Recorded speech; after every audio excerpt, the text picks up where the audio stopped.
नमस्कार, मैं रवीश कुमार। 2024 का चुनाव अब वाकई डराने लगा है। इंदौर का सूरत हो गया या सूरत का इंदौर हो गया। इंदौर और सूरत में जो भी हुआ, अगर आप उसे उम्मीदवार की लूट नहीं कहते हैं, चुनाव की लूट नहीं कहते हैं, तो लोकतंत्र और चुनाव की समझ पर आपने धर्म की पट्टी चढ़ा ली है। आप जानते सब हैं, मगर नहीं जानने की नौटंकी कर रहे हैं। आपसे बेहतर तो वो लोग थे जो इस देश की आज़ादी और लोकतंत्र के लिए अपना सब कुछ दांव पर लगा गए, और आप हैं कि धर्म के नाम पर नहीं जानने की नौटंकी कर रहे हैं। इंदौर में आज जो भी हुआ, अगर उससे वहां के 27 लाख वोटरों को ठेस नहीं पहुंचती है, तो इसका मतलब है कि लोकतंत्र नाम का विचार भी उनके बीच से खत्म होता जा रहा है। विधानसभा के बाद इंदौर में 40,000 से ज्यादा नए नाम मतदाता सूची में जोड़े गए हैं। इनमें से ज्यादातर ऐसे युवा हैं जो पहली बार मतदान करेंगे।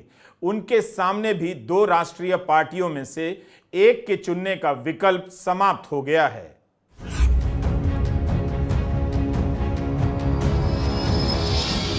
आप इस वीडियो में निर्वाचन अधिकारी के दफ्तर से पर्चा वापस लेकर जाते हुए कांग्रेस के उम्मीदवार अक्षय कांति बम की देह भाषा देखिए। उन्हें पता है कि जो किया है वो इस देश के लोकतंत्र के प्रति अपराध है, इसलिए नजर नीची करके चले जा रहे हैं। सर झुका हुआ है और साथ में हाथ पकड़े हुए हैं बीजेपी के विधायक रमेश मेंदोला। तमाम मोबाइल कैमरों के बीच अक्षय कांति बम अपना सर झुकाए चुपचाप निकलने के फिराक में हैं और लोकतंत्र को गर्त में छोड़कर सीढ़ियां उतरते हुए चले जा रहे हैं, ताकि किसी तरह बाहर का इलाका आ जाए, निर्वाचन अधिकारी के दफ्तर से निकल जाएं और कहीं गायब हो जाएं, ताकि आज किसी से नजर मिलाने की नौबत ना आए।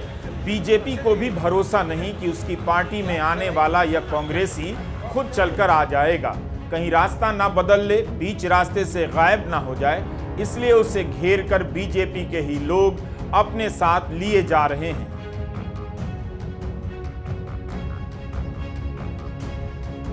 इंदौर का यह वीडियो सूरत से काफी अलग है। सूरत से कांग्रेस का उम्मीदवार और उसका प्रस्तावक उम्मीदवारी रद्द होने के बाद गायब हो गया, लेकिन इंदौर में खुलेआम आप देख सकते हैं। इसका वीडियो आपके सामने है। 29 अप्रैल को पर्चा वापसी लेने का अंतिम दिन था। दोपहर 3 बजे तक पर्चा वापसी होनी थी। 23 उम्मीदवारों ने पर्चे भरे। कांग्रेस सहित 8 उम्मीदवारों ने नाम वापस ले लिए। अब भी 14 उम्मीदवार मैदान में हैं, मगर एक राष्ट्रीय पार्टी का उम्मीदवार मैदान में नहीं है। इंदौर के 27 लाख मतदाताओं से उनका विकल्प छीन लिया गया। क्या कांग्रेस के उम्मीदवार को किसी और तरीके से डराया गया है? 17 साल पुराने केस में अक्षय कांति और अन्य के खिलाफ हत्या का मुकदमा चलेगा। 10 मई को सुनवाई है। दैनिक भास्कर ने लिखा है कि इंदौर लोकसभा से कांग्रेस प्रत्याशी अक्षय कांति बम सहित अन्य लोगों पर 17 साल पुराने केस में हत्या के प्रयास की धारा 307 बढ़ा दी है। 2007 की यह घटना है। जमीन के विवाद का मामला है। आरोप है कि अक्षय कांति और अन्य ने यूनुस पटेल की जमीन खाली कराने का प्रयास किया। बहस हुई तो फसल में आग लगा दी और गोली चलाने का प्रयास हुआ। गोली किसी सतवीर ने चलाई, लेकिन यूनुस पटेल को नहीं लगी। इस मामले में अभियुक्त गण कांति लाल एवं अक्षय जमानत पर हैं। न्यायिक मजिस्ट्रेट प्रथम श्रेणी निधि नीलेश श्रीवास्तव ने आरोपियों को 10 मई को कोर्ट में पेश होने के आदेश दिए हैं। इस तरह के मामले तो इस देश में अनेक हैं। क्या इस वजह से अक्षय कांति को डरा दिया गया, या ये वजह रही होगी कि 10 मई को पता नहीं क्या हो जाए तो उम्मीदवारी वापस ले लेते हैं? अदालत को भी देखना चाहिए कि उसके फैसले का इस्तेमाल किस रूप में हो सकता है, और चुनाव आयोग को भी कि कहीं यह मामला उम्मीदवार को भयभीत करने से तो नहीं जुड़ा है। 2007 का मामला है। यह भी सब कुछ नियम के तहत ही हो रहा है। कोर्ट ने फैसला दिया तो आप क्या कह सकते हैं? चुनाव के कारण कोर्ट फैसला नहीं देगा, आप ये तो नहीं कह सकते। लेकिन इसी फैसले के बाद अगर उम्मीदवार अपना पर्चा वापस लेकर बीजेपी के नेताओं के साथ बाहर जाए और बीजेपी में शामिल हो जाए, तो क्या यह भय और प्रलोभन का मामला नहीं बनता? अगर इसी तरह उम्मीदवारों ने अपना नाम वापस लेना शुरू कर दिया, तब इस चुनाव का क्या मतलब रह जाएगा? इंदौर के निर्वाचन अधिकारी के बयान से तो सब कुछ सामान्य लगता है। मुख्य चुनाव आयुक्त ने कहा है कि किसी को भयभीत किया जा रहा है, फील्ड के अधिकारी इस पर नजर रखेंगे। जाहिर है इसमें मतदाता से लेकर उम्मीदवार तक की सुरक्षा और निर्भीकता शामिल है। हम 2100 ऑब्जर्वर्स को अपॉइंट कर रहे हैं और इस बार उनको हमने क्या खास सख्त हिदायत दी है, और जो भी डीओज लेवल प्लेइंग फील्ड प्रोवाइड कर रहे हैं कि नहीं कर रहे हैं वो स्पेसिफिकली इसको देखेंगे। Inducement and coercion, intimidation free election हो, इस पर स्पेसिफिकली नजर रखेंगे, हमें रिपोर्ट करेंगे। इतनी तैनाती के बाद यह तीसरी घटना हो गई। खजुराहो में समाजवादी पार्टी के उम्मीदवार का पर्चा रद्द हो गया। रद्द होने के पीछे किसी तरह की साजिश थी या नहीं, इसकी कोई जानकारी नहीं है। सूरत में भी नीलेश कुंभानी ने सपने में तो नहीं देखा होगा कि इस बार चुनाव नहीं लड़ते हैं। सूरत से इंदौर इस मामले में अलग है कि इंदौर में सब कुछ कैमरे के सामने हुआ। आपने वीडियो में देखा कि बीजेपी के लोग कांग्रेस के उम्मीदवार को पकड़कर अपनी पार्टी में लिए जा रहे हैं। मध्य प्रदेश सरकार में मंत्री कैलाश विजयवर्गीय ने खुद ही ट्वीट कर इंदौर से कांग्रेस के लोकसभा प्रत्याशी अक्षय कांति बम जी का स्वागत किया है और इस ट्वीट को प्रधानमंत्री नरेंद्र मोदी, बीजेपी अध्यक्ष जेपी नड्डा, मध्य प्रदेश के मुख्यमंत्री मोहन यादव को टैग किया है। लिखा है कि इनके नेतृत्व में अक्षय कांति का बीजेपी में स्वागत है। मतलब अब छिपाने की भी जरूरत नहीं कि इस खेल से प्रधानमंत्री अनजान हैं। आमतौर पर ऐसे मामलों से प्रधानमंत्री को दूर रखा जाता है, लेकिन कैलाश विजयवर्गीय गर्व के साथ इसे प्रधानमंत्री से लेकर राज्य के मुख्यमंत्री को टैग करते हैं और ट्वीट करते हैं। तब भी निर्वाचन अधिकारी की प्रतिक्रिया से लगता है कि सब कुछ कितना रूटीन की तरह होता जा रहा है। क्योंकि आज नाम वापसी हो रही है और शाम के 3 बजे तक का समय है नाम वापसी का, और इसी क्रम में अभी तक 3 अभ्यर्थियों के द्वारा अपना जो निर्धारित फॉर्मेट होता है उसमें प्रस्तुत किया गया है नाम वापसी हेतु आवेदन। और इसी क्रम में जो कांग्रेस कैंडिडेट हैं थे अक्षय बम, उनके द्वारा भी अपना नामांकन वापसी का आवेदन स्वयं आकर दिया गया है। उसमें उनके हस्ताक्षर का मिलान भी कराया गया है और साथ साथ प्रॉपर वीडियोग्राफी भी सीसी कराई गई। जब हलफनामों की जांच हो रही थी तब भी भाजपा के लीगल सेल ने सवाल उठाया कि अक्षय कांति बम के नामांकन में धारा 307 के मामले का जिक्र नहीं है। खजुराहो में पर्चा रद्द हुआ, कौन जानता है कि पर्दे के पीछे किस तरह का खेल खेला गया होगा। कांग्रेस ने सूरत को लेकर चुनाव आयोग से शिकायत की थी। हमें नहीं पता कि सूरत के मामले में चुनाव आयोग ने उस शिकायत पर क्या फैसला दिया। ऐसा लग रहा है कि कहीं कुछ भी गलत नहीं हो रहा है, बस विपक्ष के ही उम्मीदवारों के पर्चे रद्द हो रहे हैं, विपक्ष के ही उम्मीदवारों के पर्चे वापस लिए जा रहे हैं और विपक्ष का ही उम्मीदवार बीजेपी में शामिल हुआ जा रहा है और यह सब सही सही होता जा रहा है। अब वही बीजेपी में शामिल हो रहे हैं और कैलाश विजयवर्गीय फोटो ट्वीट कर रहे हैं। उन्होंने कितने आत्मविश्वास से सभी को फोटो टैग कर दिया कि कांग्रेस के उम्मीदवार को खुद अपनी कार में लेकर जा रहे हैं। अब इस सवाल का मतलब ही नहीं है कि इसमें प्रधानमंत्री का रोल है या नहीं, या उनकी जानकारी में हुआ है या नहीं, क्योंकि यह ट्वीट प्रधानमंत्री को भी टैग किया गया है। खजुराहो में समाजवादी पार्टी की उम्मीदवार मीरा यादव का पर्चा रद्द हुआ।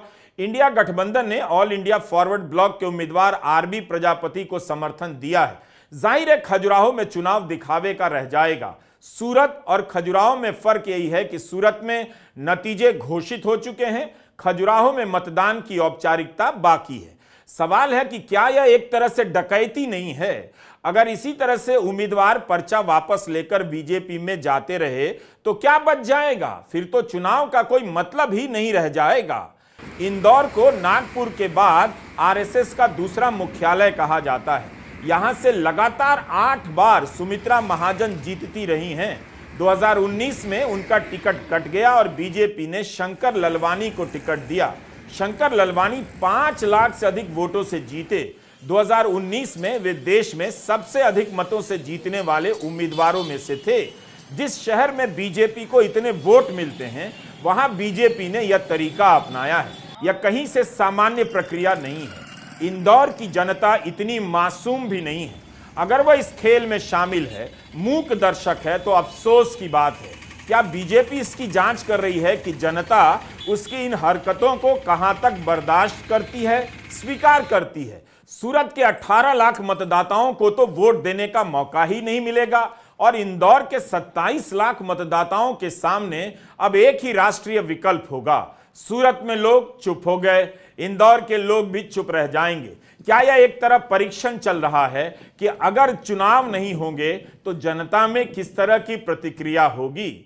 यह तस्वीर इंदौर के 27 लाख वोटरों का मजाक उड़ा रही है। यह महफिल बता रही है कि 27 लाख वोटर की उम्मीदों का चोखा बनाकर चट किया जा सकता है और इस तरह से पार्टी बदलकर बीजेपी में पार्टी की जा सकती है। बम ने बीजेपी के नेताओं को घर बुलाकर आज पार्टी की शानदार खाना खाया और यह तस्वीर भयानक हो गई।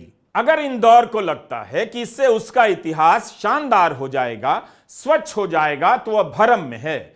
इतिहास बराबर लिखेगा कि जब सूरत और इंदौर में उम्मीदवारों की लूट हुई तो शहर के नागरिक धर्म की राजनीति में ध्यान लगा रहे थे और दूसरी तरफ देखने की नौटंकी कर रहे थे जैसे कुछ हुआ ही नहीं। खजुराहो, सूरत और इंदौर की घटना बता रही है 2024 के चुनाव के बीच ये चुनाव नहीं होने के 3 मॉडल हैं और तीनों में खास अंतर नहीं। लेकिन अगर यहां की जनता चुनाव नहीं होने को स्वीकार कर रही है या बीजेपी को इसका डर तक नहीं कि जनता क्या कहेगी, मतदाता क्या कहेगा, तब यह बहुत चिंता की बात है। आपको याद होगा कि कांग्रेस के अध्यक्ष मल्लिकार्जुन खड़गे ने कई बार कहा है कि इस बार बीजेपी जीत गई तो देश में आगे चुनाव नहीं होंगे।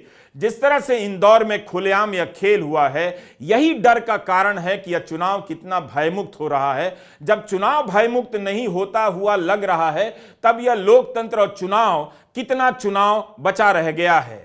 सूरत से कांग्रेस के उम्मीदवार नीलेश कुंभानी की उम्मीदवारी रद्द हुई। अचानक खबर आ जाती है कि उनके प्रस्तावकों के हस्ताक्षर सही नहीं है, प्रस्तावक गायब हैं। कांग्रेस के साथ साथ बाकी सभी उम्मीदवार अपना पर्चा वापस ले चुके हैं और बीजेपी के उम्मीदवार को विजेता का प्रमाण पत्र दे दिया जाता है। इस चुनाव में सूरत के 18 लाख मतदाताओं से वोट डालने का सुख छीन लिया गया। धर्म की राजनीति ने पिछले कई दशकों में उन्हें इस हाल पर ला छोड़ा है कि बोल भी नहीं पा रहे हैं। सूरत के अखबारों में विस्तार से खबरें छपी हैं कि किस तरह बीजेपी ने पर्दे के पीछे से खेल की योजना बनाई, लेकिन इंदौर में तो सब कुछ कैमरे के सामने हुआ। सब देखते रहे कि कांग्रेस का प्रत्याशी पर्चा वापस लेकर कहां जा रहा है, किसके साथ जा रहा है। गोदी मीडिया लोकतंत्र का हत्यारा है। उसने सूरत की घटना को तुरंत भुला दिया, लेकिन सूरत पर आप हमारे दोनों वीडियो जरूर देखिएगा। अभी वक्त नहीं है तो कोई बात नहीं, जब लोकतंत्र का सत्यानाश पूरा हो जाएगा तो आपके पास भी काफी वक्त रहेगा, तब हमारा वीडियो देख लीजिएगा। कई तरह के किस्से चलाए जा रहे हैं ताकि लगे कि कांग्रेस का उम्मीदवार कांग्रेस से नाराज था, कांग्रेस के नेतृत्व की गलती है। ऐसी कहानियां कभी भी बनाई जा सकती हैं। गोदी मीडिया मिनटों में साबित कर देगा कि इसमें बीजेपी का कोई दोष नहीं।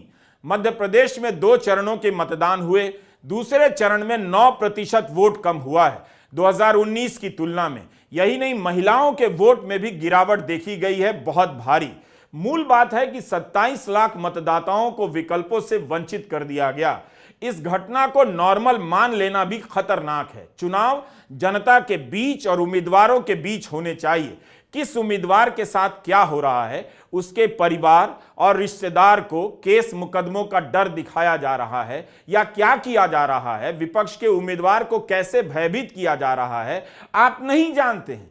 अगर यही होता रहा तो जनता कुछ और चाहती होगी और नतीजा कुछ और निकलने वाला है। झारखंड के मुख्यमंत्री चंपई सोरेन ने ट्वीट किया है कि पहले अरुणाचल प्रदेश में 10 विधायक निर्विरोध, फिर खजुराहो में नामांकन रद्द, उसके बाद सूरत में निर्विरोध, अब इंदौर में निर्विरोध। सूरत में बीएसपी उम्मीदवार को क्राइम ब्रांच ने मोबाइल लोकेशन से तलाश कर जबरन होटल पहुंचाया।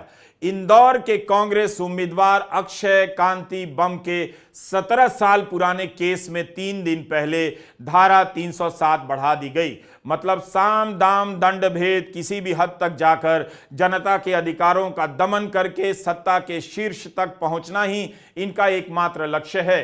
चंपई सोरेन सवाल उठाते हैं कि क्या आपको अब भी लगता है कि अगर ये लोग सत्ता में लौटे तो देश का लोकतंत्र और आपके संवैधानिक अधिकार सुरक्षित रहेंगे? आज इंदौर में एक कांग्रेस का प्रत्याशी था, उस पर 3 दिन पहले कोर्ट से 307 की धारा बढ़वाई गई। 307 कोई केस था उसका पुराना, उसको डराया गया, धमकाया गया, रात भर उसको यातना दी गई अलग अलग प्रकार की। और आज सुबह कांग्रेस के प्रत्याशी को ले जाके फॉर्म निकलवा दिया। जो मैसेज था, ये मैसेज क्या है? ये मैसेज है इंदौर वासियों कि आपके वोट के अधिकार का उपयोग भी करना है। मैं प्रार्थना करता हूं पूरे प्रदेश की जनता से, मैं प्रार्थना करता हूं पूरे देश की और खासकर इंदौर की जनता से कि लोकतंत्र में आपको बिलीव है, विश्वास है, तो फिर इस तानाशाही के अगेंस्ट पूरे देश को, प्रदेश को खड़ा होना पड़ेगा। अब ये कांग्रेस बीजेपी का विषय है ही नहीं। जो परिवार का साथी ये सोचता है कि मुझे वोट देकर मेरी सरकार चुननी है, मेरा जनप्रतिनिधि चुनना है, मुझे आगे भी मेरे देश में लोकतंत्र को जिंदा रखना है, मेरा आरक्षण मजबूत रखना है।